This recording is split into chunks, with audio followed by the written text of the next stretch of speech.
How does one define trust in a marriage? This episode is called Trust Issues. Whoa. Trust issues.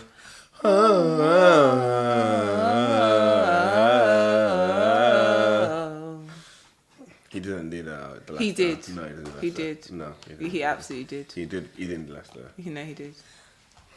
Anyways. I can guarantee I've listened to that song more than you. We can play it later. Yeah, I'm not a big fan of it, honestly. As one define trust in a marriage, this question is kind of like it defined by trust. And what I mean by that is like, so I say trust is a choice in certain situations. I think, for example, it's like I don't think a marriage or relationship can work without trust. Do you know what I mean? I don't even think in dating and well, this is. So I'm saying in marriage or relationship, it can't work without trust. Do you know what I'm saying? If you don't trust your partner, you don't trust what they're saying, you don't believe them, you don't like trust them to treat you a certain way, I guess. But yeah, I don't think a relationship can survive without trust. Like if you're always doubting your partner, always questioning what they've got to say, like you're not believing what they've got to say, like it's just not gonna work. So I think similar in marriage, it's just like you need to trust your partner. You need to I think we have a baseline of trust anyway. There's sometimes when we're like, you know what, but then I think that happens rarely. It doesn't really happen often. I think a couple of things. So I think it's different for men and women. Mm-hmm. I also think that you also cannot trust your partner if you don't have a certain base level of or sense of security in yourself or a certain level of self-worth, because ultimately your brain will be wired to view things in a certain way. So I think, but I also think in a marriage, trust is defined by the non-violation of boundaries. And I think that when you have high self-worth, you're able to create parameters and boundaries around certain behaviors.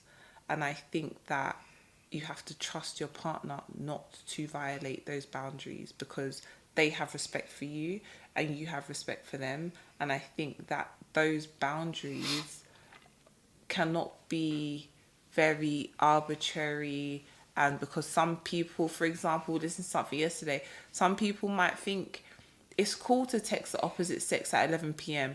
We're not sleeping together. That's just my friend. That's just my female friend. I don't see it as anything. But another person will feel the type of way, you know? So at the end of the day, it's like when your phone goes off late at night, I don't expect it to be a female.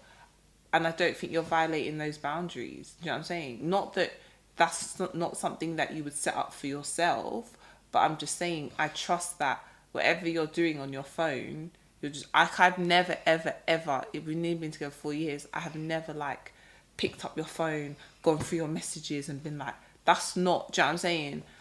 So there are boundaries and expectations that allow you to give each other free will, free reign to do whatever, but those boundaries not being violated reinforces trust, in my opinion. Yeah, I definitely agree. I think going off the point that you say, we had a discussion about this like a couple of days ago, or was it yesterday, like as regards to another podcast I listened to, Tim Ross, The Basement, really good podcast, talking about like men exhibiting behaviours that trigger insecurities in women in terms of like trust, and them saying potentially like, oh, I can't trust you because this is triggering this potential insecurity in me, or this is triggering this, and how the man goes about it, and vice versa. And vice versa, so I have to make sure it's vice versa.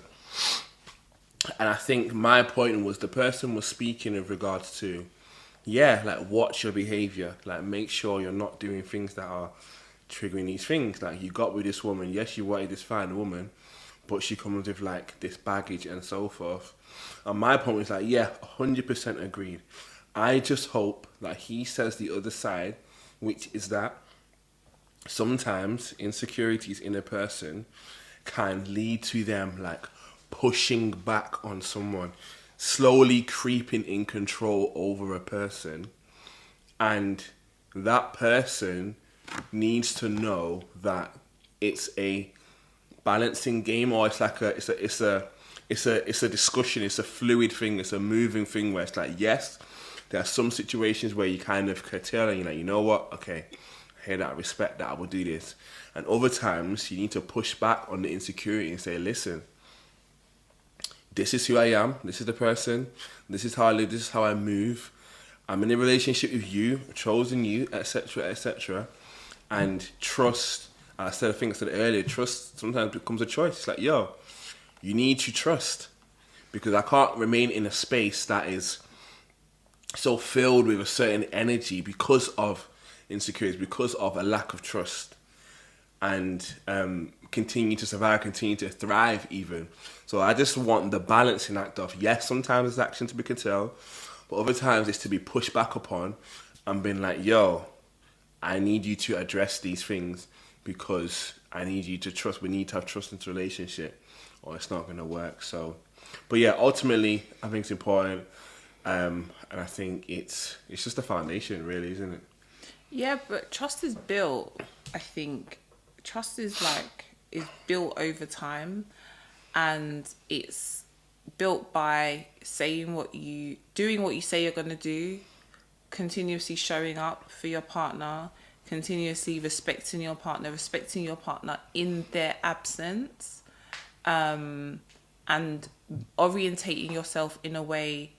It's not just about infidelity. Violations of trust can be financial violations of trust. It can be like a myriad of things. Do you know what I mean? It can look like keeping secrets from your partner. So if you don't have like a built up level of integrity within your relationship or within a marriage, that can be really hard.